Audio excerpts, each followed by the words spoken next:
Baik, bismillahirrahmanirrahim. Assalamualaikum warahmatullahi wabarakatuh. Perkenalkan, nama saya Windy Sarita dari Prodi Ilmu Al-Quran dan Tafsir. Di sini saya akan menjelaskan tentang materi UTS yang telah diberikan oleh Ustadz Muhrid Sidki.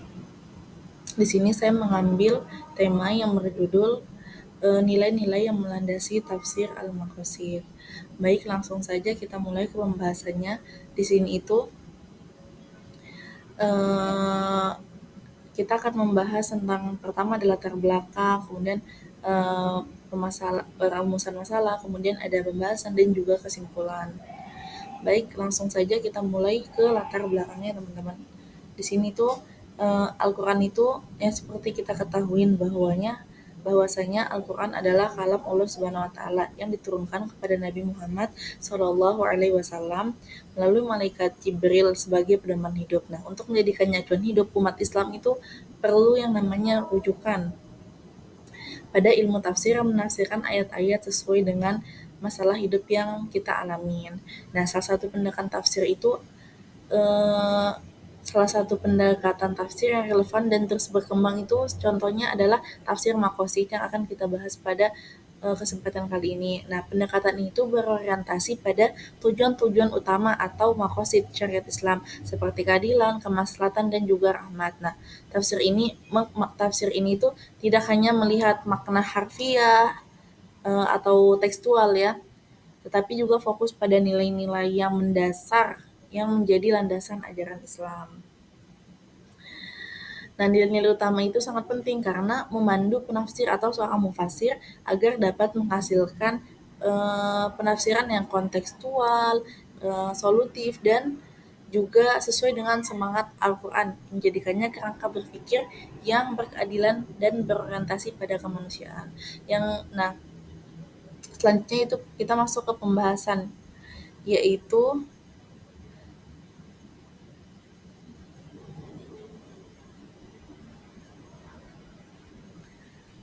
nilai utama dalam tafsir makosid. Nah, teman-teman, apa sih sebenarnya tafsir makosid itu? Jadi, tafsir makosid itu adalah cara menafsirkan ayat-ayat Al-Quran yang fokus pada tujuan utama di balik hukum dan ajaran Islam. Tujuannya itu untuk mencapai kebaikan ataupun kemaslahatan dan menghindari segala bentuk kerusakan bagi manusia, baik di dunia maupun di akhirat. Nah, eh, jadi di sini tuh ada 5 tujuan pokok syariah atau disebut ad-daruriyah al-khoms. Nah, al-khoms menurut ulama seperti Imam Asy-Syatibi, hukum-hukum Islam itu diturunkan untuk menjaga 5 hal pokok yang sangat penting bagi kehidupan manusia. Nah, yang pertama yaitu memelihara agama atau ad-din. Tujuannya untuk memelihara agama itu menjaga keimanan, ibadah, dan juga ajaran Islam. Karena agama adalah kebutuhan utama manusia. Caranya itu seperti mewajibkan rukun Islam seperti syahadat, sholat, puasa, zakat, dan juga naik haji bagi mereka yang mampu. Nah, dan juga mengajarkan agama. Contoh penerapannya itu seperti hukum jihad, bukan untuk mencari kehancuran, tetapi sebagai alat untuk menjaga tegaknya agama dan nilai-nilai kebaikan. Amar ma'ruf nahi mungkar. Yang kedua yaitu memelihara jiwa. Tujuannya itu untuk menjaga keselamatan dan keberlangsungan hidup manusia. Caranya seperti mewajibkan makan, minum, berpakaian, melarang bunuh diri atau menghilangkan nyawa orang lain. Contoh penerapannya itu seperti larangan bunuh diri kecuali dalam kondisi sangat mendesak demi menjaga agama. Misalnya dalam jihad yang dianggap ulama tertentu sebagai istishhad atau mencari syaitan, mereka itu menjaga agama harus didahulukan daripada menjaga jiwa. Kemudian yang ketiga yaitu memelihara akal atau al-akal. Apa sih sebenarnya tujuan dari memelihara akal itu? Jadi tujuannya itu menjaga fungsi akal sebagai pembeda manusia dengan makhluk lain dan juga sebagai alat untuk mencari ilmu. Nah, caranya yaitu menganjurkan menuntut ilmu dan melarang segala sesuatu yang dapat merusak atau menghilangkan akal seperti minuman keras atau narkotika ataupun yang lain-lainnya yang dapat menghilangkan akal. Contohnya itu dikenakannya hukuman bagi orang yang mengkonsumsi zat yang menghilangkan akal. Kemudian yang keempat yaitu memelihara keturunan. Nah, memelihara keturunan itu menjaga keberlangsungan ras manusia dan kejelasan garis keturunan atau nasab.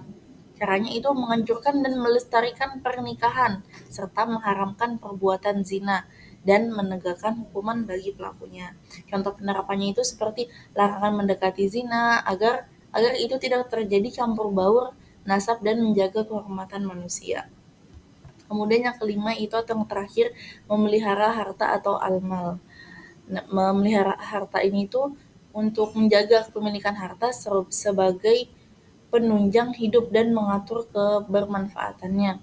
Caranya itu mewajibkan bekerja, memperbolehkan transaksi yang benar, seperti jual beli, sewa, dan juga melarang praktik yang curang. Contoh penerapannya itu diharamkannya mencuri dan dikenakannya hukum potong tangan bagi pencuri sebagai tujuannya itu sebagai pencegahan bukan untuk merusak anggota badan, tapi tujuan utamanya tadi balik lagi sebagai pencegahan, tapi untuk menjaga harta orang lain agar tidak hilang. Nah, adapun di sini tuh para ulama dan para cendekiawan muslim yang masa kini berpendapat bahwa tujuan syariat itu harus selalu relevan. Oleh karena itu, mereka mengintegrasikan dua aspek baru yang dianggap sebagai syariat mutlak atau daruriyah agar kelima tujuan pokok tadi yang disebutkan bisa terlaksana dengan baik. Yang pertama itu penambahan memelihara negara atau keamanan. Nah, tujuannya itu melindungi kedaulatan, eksistensi, dan juga disabilitasnya negara. Alasannya kenapa? Karena tanpa negara yang aman dan stabil, kelima tujuan pokok itu tadi agama, jiwa, akal, keturunan, harta itu tidak bisa dijaga. Nah, yang tambahan yang kedua yaitu memelihara lingkungan. Tujuannya itu untuk melestarikan alam, sumber daya, menjaga keseimbangan ekosistem dari kerusakan. Alasannya karena manusia itu ada khalifah atau pengelola, bukan perusak. Jadi kesehatan lingkungan itu syarat mutlak bagi kesehatan jiwa, akal, dan keberlangsungan keturunan. Kemudian kita lanjut ke materi selanjutnya yaitu kategori tingkatan untuk mencapai kebutuhan untuk kategori tingkatan untuk mencapai kebutuhan ataupun mencapai kemaslahatan atau maqasid syariah. Jadi di sini juga menurut Imam Asy-Syatibi beliau mengatakan bahwasanya untuk mencapai kebaikan hidup atau kemaslahatan, kebutuhan manusia dibagi menjadi tiga tingkatan. Yaitu yang pertama ada yang namanya ad-daruriyat. Kalau dalam bahasa Indonesia kita bisa sebutnya dengan kebutuhan primer.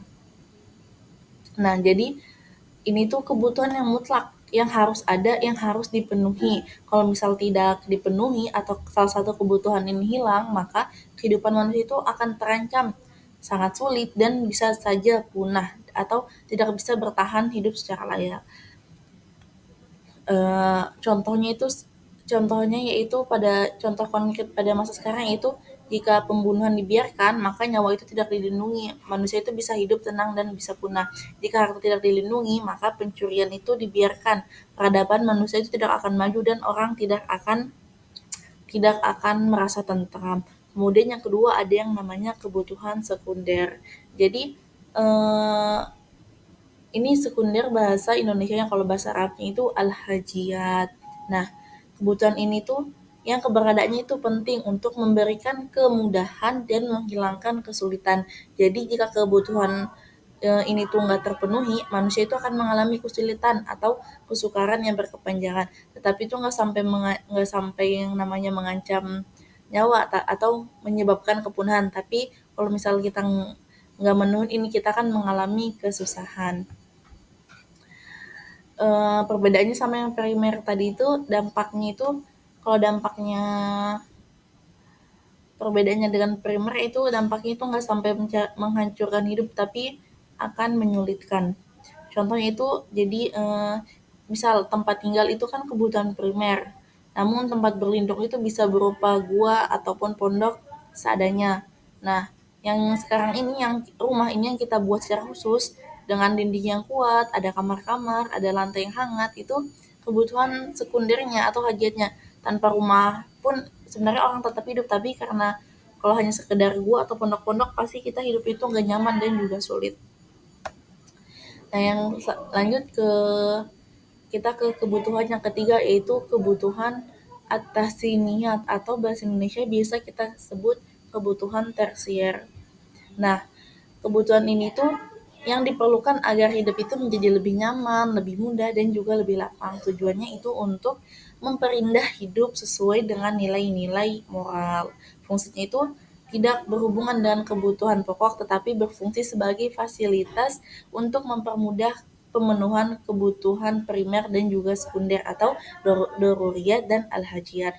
Contohnya itu tadi, kita udah punya rumah, jadi kita bisa tidur di atas kasur yang empuk, menggunakan berbagai bumbu saat kita mengolah masakan atau membuat makanan, kemudian menggunakan alat transportasi yang canggih.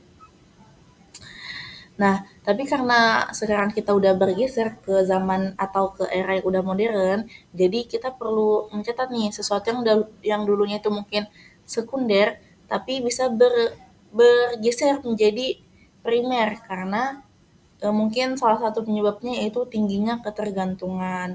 Contohnya itu listrik. Dulu orang tuh hidup tanpa listrik mungkin bisa saja, tapi karena sekarang udah perubahan zaman di era modern, listrik itu kalau mati total akan lumpuh, rumah sakit berhenti, air tidak bisa dipompa ke gedung, lalu lintas kacau.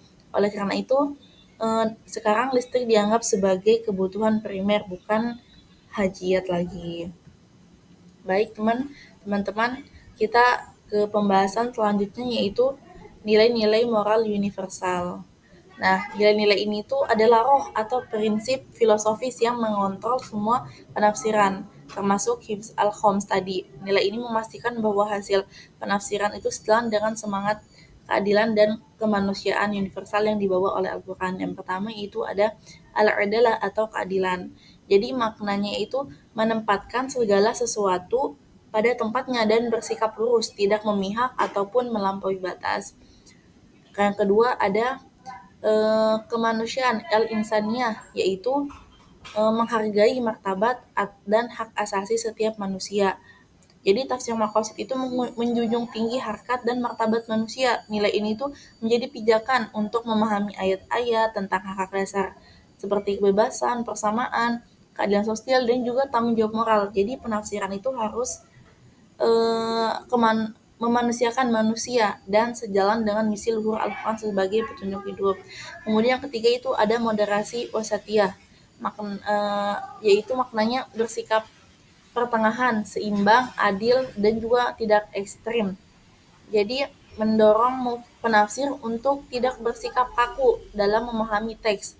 Tafsir itu harus seimbang antara melihat makna secara harfiah dan juga mempertimbangkan kondisi zaman atau lingkungan. Ini tuh menjadikan penafsiran lebih lebih merangkul dan juga mudah menyesuaikan diri dengan berbagai kondisi yang nyata atau yang terjadi.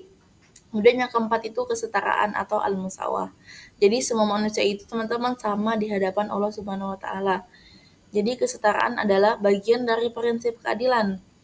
Perbedaan antara manusia di mata Allah hanyalah ada pada tingkatan ketakwaan kita. Tidak ada itu perbedaan hak untuk mendapatkan keadilan baik antara laki-laki maupun perempuan atau kelompok manapun.